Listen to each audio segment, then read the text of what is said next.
Okay, sounds like, yeah, I think we're ready. So Scott, yeah, if you just want to bring up the animation for like 20 seconds first, and keep our mics off, and then just let me know when you bring it down, or when you're ready.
Good evening, and thank you for joining us on this Monday night after a weekend that I think everybody hoped would never happen, where we would see two mass shootings, two shooting massacres within 24 hours of each other in two different parts of the country and two different communities. But we felt the need to bring people together and talk about the problem, the solution, but also how it makes us feel when things like this happen. So we brought in two of our very best experts who we've had on our newscast multiple times to discuss that. Yeah, we have Dr. Nannette Funderburk, psychotherapist with the Social and Emotional Learning Group, and we also have Dr. David Gutterman, who's a clinical psychologist at LeBauer Behavioral Medicine. And I feel like, you know, we talk to you guys a lot, almost too much it feels like when it comes to things like this. I mean, I love you guys so much, but I wish we didn't have to, right? Right. And so, you know, before we get started, I just want to break down some of the nuts and bolts, some of the things that we know right now, I guess the who, what, when, where, why, if you will, of what's happened over the past couple of days. I know that you've heard there have been two mass shootings within 13 hours. One was in El Paso, Texas, the other in Dayton, Ohio. 31 people are dead and 50 were injured Saturday and Sunday. It all began in Texas, in El Paso, when a gunman opened fire during broad daylight inside a Walmart that was filled with back-to-school shoppers. Hours later, another deadly attack unfolded in the middle of the night in a Dayton nightclub district. The El Paso gunman was taken into custody and faces prosecution that could bring the death penalty. In Dayton, the shooter was killed by police just 30 seconds after he started shooting. So that's really the basics of what we know right now. So we're talking about two shootings over the weekend. We've had mass shootings earlier in the week, really. Just a week ago, there was that shooting at the Garlic Festival in California. A couple weeks before that, another one. It's getting to the point where, you know, we're talking with our community and they're getting desensitized to all of the violence that we are facing today. And, you know, from your fields, is there a health benefit in that, or is it really hurting our society at this point? You know, I would say it's only natural that we would be desensitized because we've had prolonged exposure, unfortunately, to this. As far as health benefit, I might say, just because we might try to preserve some level of sanity by not always going totally there once we hear about something like this. But I don't think it will ever become, or I hope it doesn't ever become just normal to us. Yeah, I would agree, and I think that the desensitizing part is more of the initial response. And so now we're seeing these events happen, and we go, oh gosh, it's awful. There's another one. We don't have that shock we might have had some number of years ago. However, I think the emotionality of as you hear the details, as you see the victims, as you see the tragedies unfold on the news. I don't think people are really desensitized, frankly, to that piece. And I do agree with you that I hope that never happens, that we become totally desensitized to that part of it. Do you think that the fact that there were 2 within 24 hours, I mean, that is, from what I can remember, it's unprecedented because we talk about one week and one the other. It's never been this close. What do you think that does to the average person's mentality, that it seems like it's increasing? That part of it, I think, is shocking, that there were 2 so close together. What does it do to us? I think because there was that second one right on the heels of another, I think that does seek to tickle our anxieties a little bit more than it would have been if it were, only one. But still, it's just bad all around. I mean, we can't really. Agreed, and I think that also the proximity of them being so close, 3, as you said, 3 of them in such close proximity, serves to keep the dialogue going a little longer. I think that's a good thing. I mean, it's rather than it dissipating quickly, which sometimes happen, and which is very disappointing, obviously, and upsetting, because we think something's going to happen, something's going to change, and then somehow the dialogue disappears. But I think with the, and we shall see, but I believe that with the proximity being so close, what we'll see is that this dialogue is going to go on a little longer. We have different parts of the country that have been affected by this, and so the voices are going to be coming from lots of different places. So, hopefully there'll be some significant dialogue that will keep going. Yeah. Is there anything that we can do just individually to make sure that we continue to care about these as they're happening? That's the fear, right? Is that we stop caring. Right.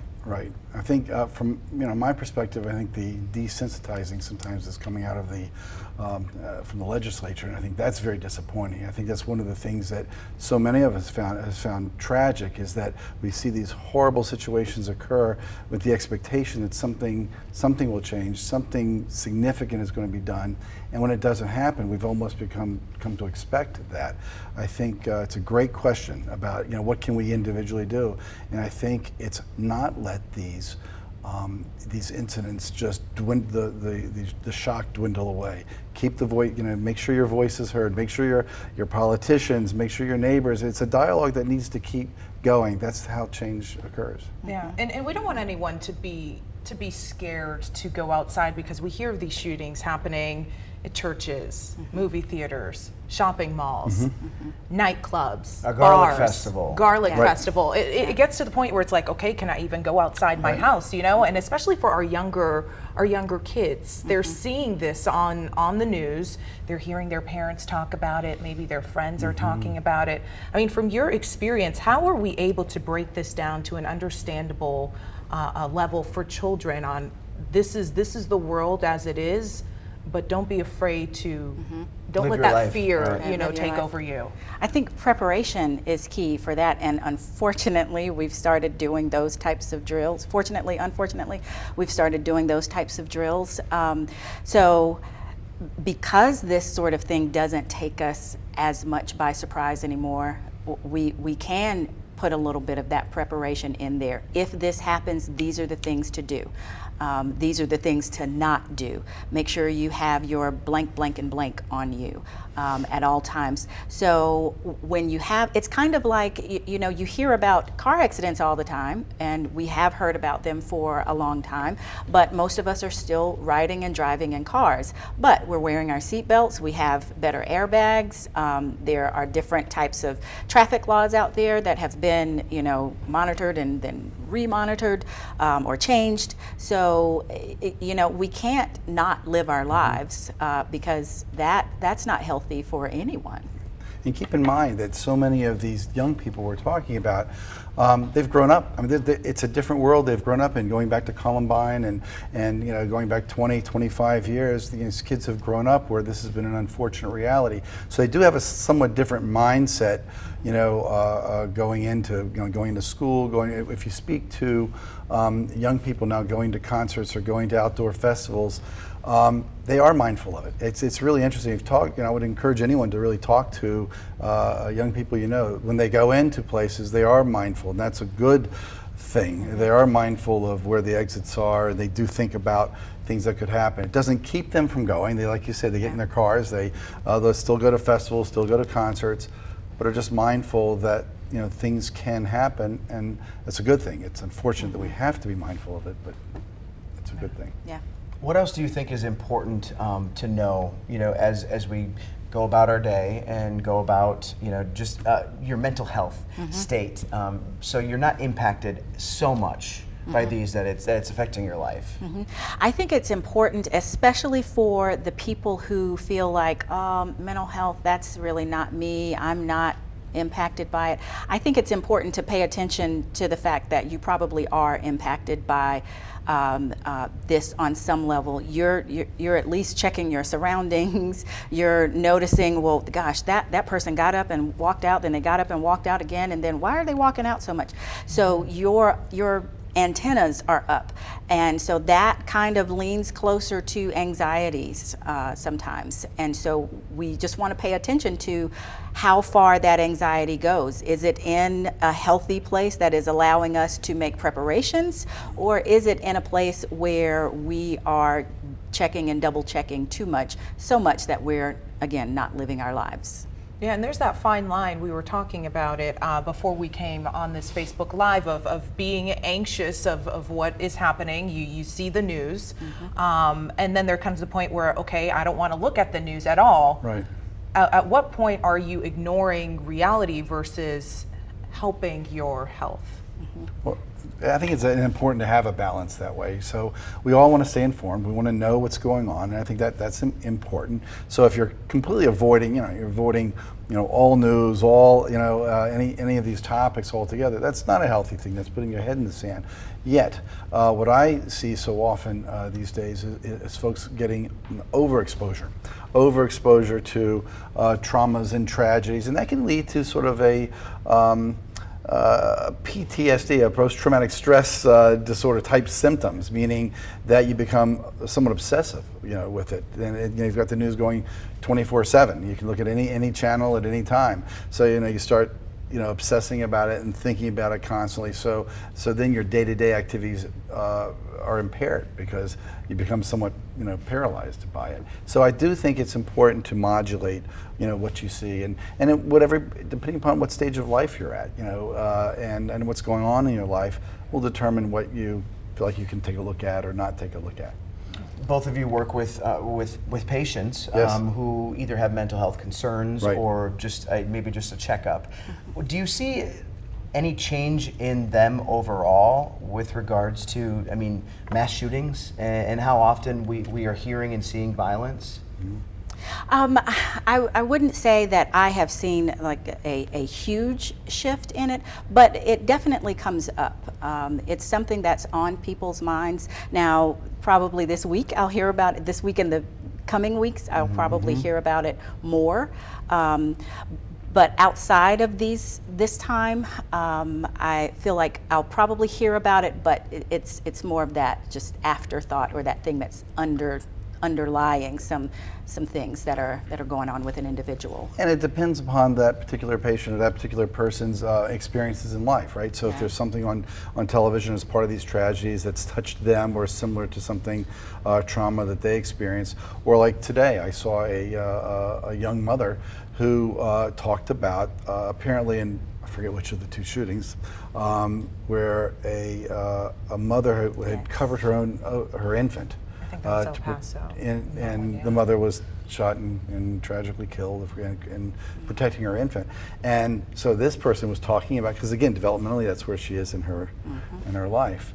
And so that was very emotional, very difficult to watch and to hear about. So we all have, whether it's a son, a daughter, a spouse, friend, whomever, and so that sometimes dictates the level of trauma you experience. So what do you do when you are feeling these anxious feelings, you are feeling overwhelmed? What resources do people have available to them at their fingertips in their home to help them out? You've got to talk about it. You know, when you sit and hold all of that in and don't share anything, we tend to tell ourselves a whole lot of just icky stuff when we are just alone with our thoughts. So we can't just leave it there. Sometimes I say it festers like fungus, you know, when it's closed up in the dark of our minds. So we have to open it up, get some air to it, allow ourselves to hear from others, and allow what we have inside to kind of filter out, because that's how human beings are made. We are created to connect with other people, and when we don't connect, there starts to be a breakdown. So that's the biggest thing I would say. And you're not saying that you need to talk to a professional. Are you saying that you just need to talk to somebody? I would start with talk to somebody, and depending on where you are, it may need to be a professional. I'm not sure, but everyone, 100% of the people, no, I wouldn't say needs to talk to a professional. But there's some segment of the population that, yes, will need to talk to a professional.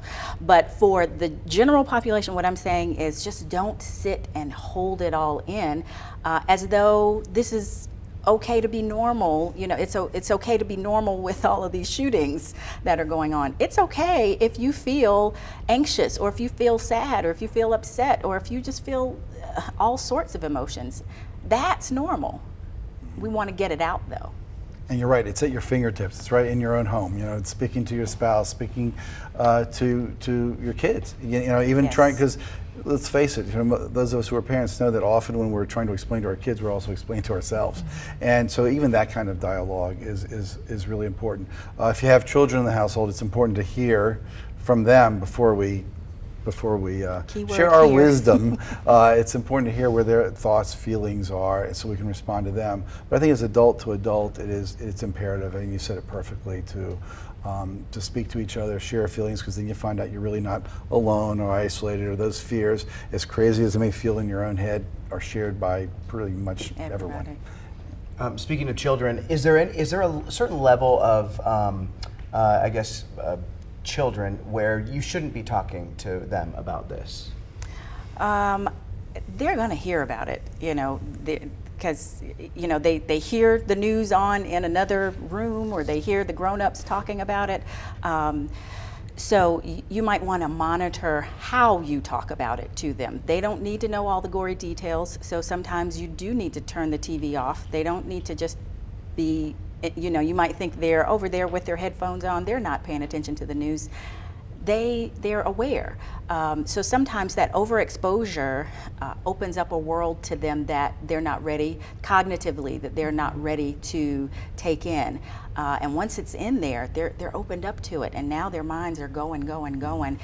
But on top of that, they don't always have the vocabulary to say, I'm scared, or I'm feeling anxious, or I'm feeling, you know, whatever the feeling is that they're feeling. They don't always have that vocabulary. So now they're stuck feeling the feeling, but not being able to get it out. That is torturous. So you want to talk to them about it, but it has to be on their level. So if it's your 4-year-old, it's got to be on a real basic building block 4-year-old level. Which is why it makes it difficult to identify a specific age. Say, well, is it 4, at 5? You know, every child is different. They have different experiences in their lives. They have different abilities to, as you suggest, to cognitively understand it and to articulate or share their feelings. So again, you know, first seek to understand. You know, listen to what they have to say. Monitor them, as you suggest, you know, very closely, because they are hearing it. If they're not hearing it from you, if they're not hearing it from the television, they're getting it from their computers. Somewhere they're hearing it. So you want to find out, ask them, you know, what have they heard? Well, you know, what questions do they have? If you get the shrug, don't assume that you haven't heard anything. You can just, you know, share a little bit with them and see what they do with it, but monitoring closely is important. And even for the little people, pay attention to their play, because the violence can come out in their play as well. So because they can't articulate it, they will play everything out. You will know everything that's going on in their little heads. Including the fear. Including the fear. Everything will come out in the play.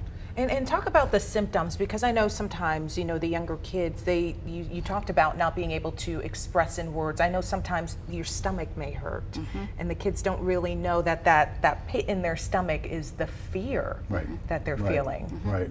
Like, I'm not so, you know, or, you know, well, for example, shooting at a mall or a Walmart or something like that, and then, you know, sometimes parents aren't even thinking. So, okay, you know, we're school's starting next week. We're going to go to Walmart and pick up. And then, you know, not realizing that perhaps that child, you know, has seen, so you might see resistance of wanting to go out. Not necessarily to just, you know, the same kind of place, but so as you say, yeah, I've got the stomachache, I don't feel like doing it. Whereas you're suggesting that in their play, you might see more, you know, playing with pretend guns and things like that.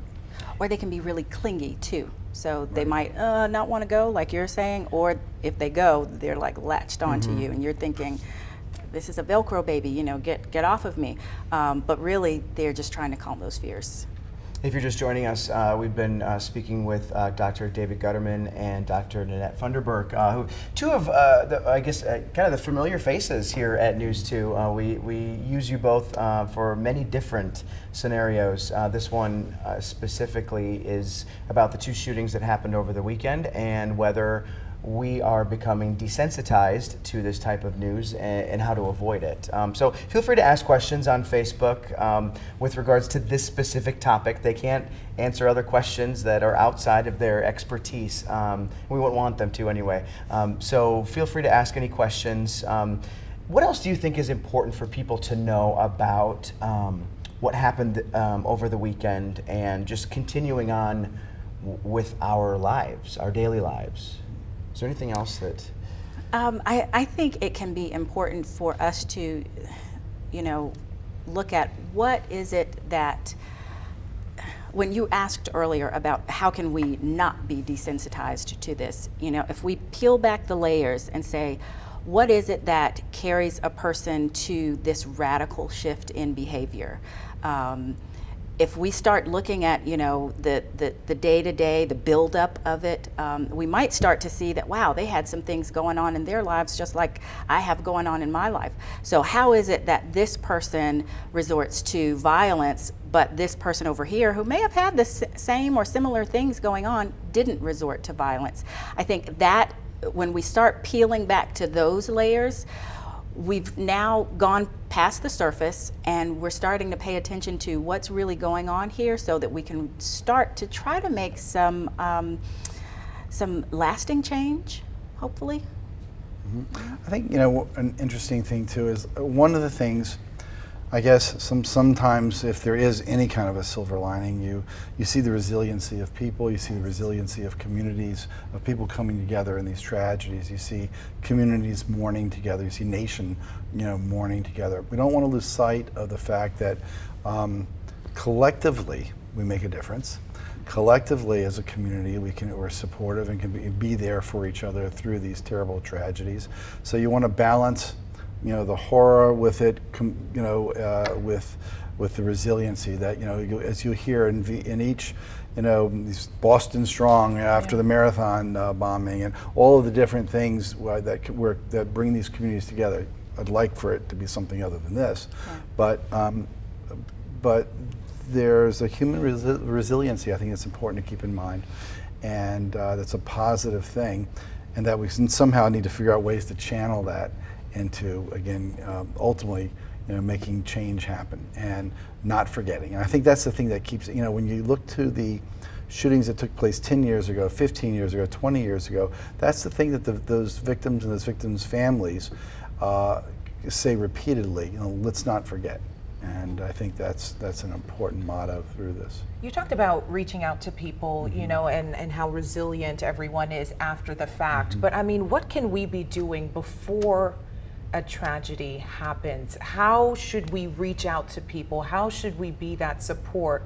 I mean, because sometimes we're in our little bubble and we don't see that Dave, you know, down the street who usually waves at us, usually is not waving at us anymore. So I mean, what responsibility do we have just as like the human race, you know, to be looking out for each other?